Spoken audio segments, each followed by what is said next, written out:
Seguimos en la noche. El nuevo presidente de Paraguay, Federico Franco, ya conformó el gabinete que lo acompañará hasta el 2013. Para destacar, la mitad de su equipo de gobierno está integrado por miembros de su partido liberal y 2 de los ministros de Fernando Lugo seguirán en sus funciones. Este lunes en el Palacio de los López, sede de gobierno de Paraguay, 7 de los 10 ministros del gabinete del presidente Federico Franco tomaron juramento de su cargo. Si así no lo hicieran, que Dios, la patria y el pueblo paraguayo se lo demanden. Entre los nuevos miembros del gabinete de Franco está la experta en estrategia María García de Arnold, que asumió el Ministerio de Defensa, cartera que por primera vez en la historia de Paraguay es liderada por una mujer. El Ministerio del Interior estará a cargo de Carmelo Caballero, quien aseguró que prestará especial atención al caso del desalojo de tierras de Curuguatí, lugar donde se registró la masacre que cobró la vida de 17 personas y que le costó a Fernando Lugo la presidencia. José Félix Fernández, ex embajador en México, será el encargado de las relaciones exteriores de Paraguay. Su prioridad será restablecer el contacto de los gobiernos de Sudamérica que hasta el momento no han avalado la asunción de Federico Franco. Uno de los países más reacios a aceptar a Franco es Venezuela. Respecto a Venezuela, tampoco estamos de acuerdo porque no son medidas que construyen la integración. La integración es un proceso de paso a paso, de hacerlo día a día y con altibajos. Y con sanciones de ese tipo unilaterales, bueno, pues tendremos que seguir avanzando hasta persuadir al gobierno de Venezuela, al cual respetamos. En la cartera de Educación vuelve a ejercer por cuarta vez Horacio Galeano del Partido Colorado, que ya había ocupado ese cargo durante la presidencia de Fernando Lugo en el 2008. María Lorena Segovia es la nueva ministra de Justicia y Trabajo. Mejorar la infraestructura de las cárceles será la prioridad de su gestión. El diputado liberal Enrique Salim Busarqui será el titular del Ministerio de Obras Públicas y Comunicaciones. El Ministerio de Salud Pública estará a cargo del médico pediatra Antonio Jarbo Sosa. Del gobierno de Lugo se mantienen en el gabinete Enzo Cardoso al frente del Ministerio de Agricultura y Ganadería y Francisco Rivas en Industria y Comercio. El último de los ministros en asumir su cargo fue el economista y consultor Manuel Ferreira Bruschetti, que se encargará de la cartera de Hacienda. Señor Manuel María Páez, defensor del pueblo de Paraguay, 7 ministros de los 10 fueron cambiados, incluso con la llegada de Federico Franco. ¿Por qué entonces en aras de la transparencia no sencillamente se anticiparon las elecciones? ¿Por qué no convocar a unas elecciones anticipadas teniendo en cuenta que todavía faltan 10 meses? Ocurre que nuestra Constitución Nacional establece mandatos de 5 años y el mandato está por cumplirse precisamente el próximo año, 2013. Como bien lo ha señalado, tenemos 1 año y 2 meses por delante. No está previsto en la Constitución Nacional que se hagan a esta altura del mandato elecciones anticipadas. El gabinete del presidente Federico Franco goza de la confianza del Parlamento Nacional.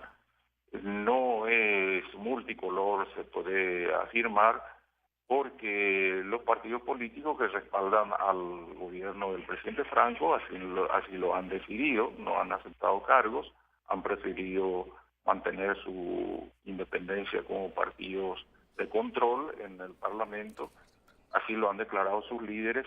Estimo que si bien no participan muchos partidos en el gabinete presidencial, los proyectos de trabajo se ha asegurado que van a ser respaldados totalmente.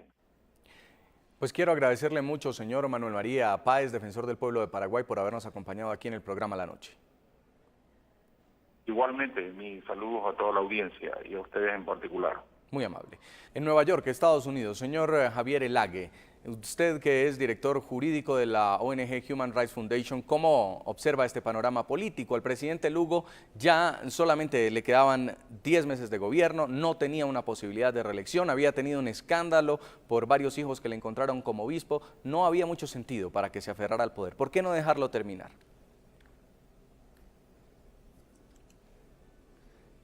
Lo que yo pienso es que esa sería entrar en el campo de la especulación política. En lo que a mí sí me gustaría especular es que si el juicio se hubiera producido de manera inconstitucional, es decir, si se hubiera producido un golpe u alguna otra figura antidemocrática. En ese caso, el nuevo gobierno, la comunidad internacional tiene que presionar al nuevo gobierno para que convoque a elecciones de la manera más pronta posible, que es lo que la comunidad internacional hizo en relación a lo que ocurrió en Honduras. Sin embargo, en el caso paraguayo, lo correcto desde el punto de vista constitucional es que se permita la sucesión constitucional conforme está establecida en la propia Constitución y el término del periodo constitucional, que en este caso, como usted bien menciona, es apenas de un año, es decir, al año ya va a haber elecciones perfectamente democráticas en Paraguay y va a haber lo que se llama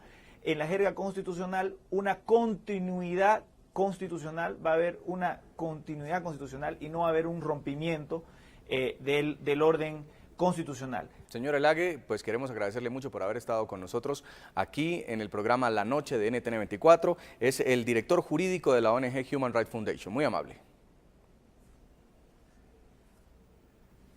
Gracias, Jason.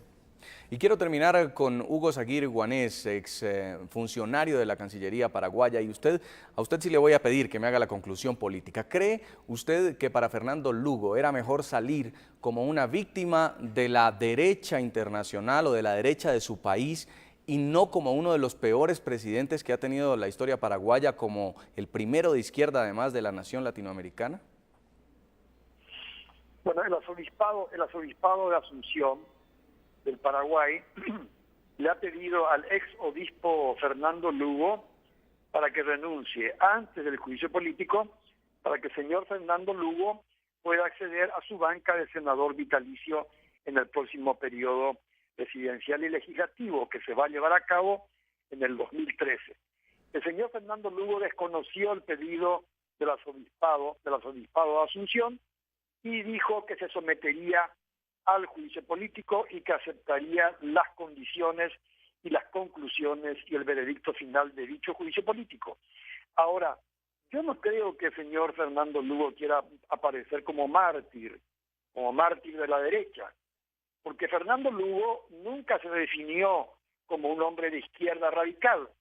Siempre él decía que era un hombre de centro, un hombre que quería congeniar productores con campesinos, capitalistas con obreros, es decir, que nunca él estuvo muy de acuerdo realmente con el programa bolivariano, así como está encarado por Venezuela, Ecuador, Bolivia y Nicaragua.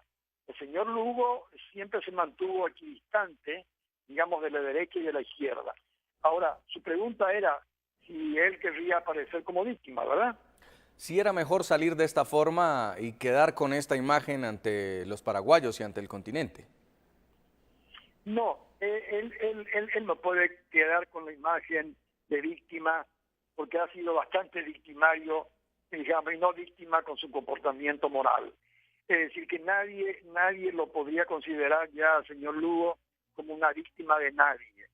Más bien él, digamos, se prodigó en efectuar, digamos, actos que riñen con la moralidad familiar. Entonces, no creo que él haya querido ni que desee aparecer como mártir de la derecha ni de la izquierda. Él, yo creo, y es una presunción mía, y si me equivoco, que Dios me perdone, él yo creo que se va a apartar del gobierno, por supuesto, como ya se apartó, se va a apartar de la política. Señor Hugo Zaguir Guanés, experto en asuntos internacionales, exfuncionario del Ministerio de Relaciones Exteriores de Paraguay, muchas gracias por habernos acompañado en el programa La Noche. Muchas gracias a ustedes, felicidades. A todos nuestros televidentes los invito a que envíen sus comentarios a www.ntn24.com. Escriban en Twitter a @ntn24, también a @segurizati_ntn24. La noche seguirá encendiendo las luces para que usted vea el punto clave de la noticia. A todos una muy buena noche.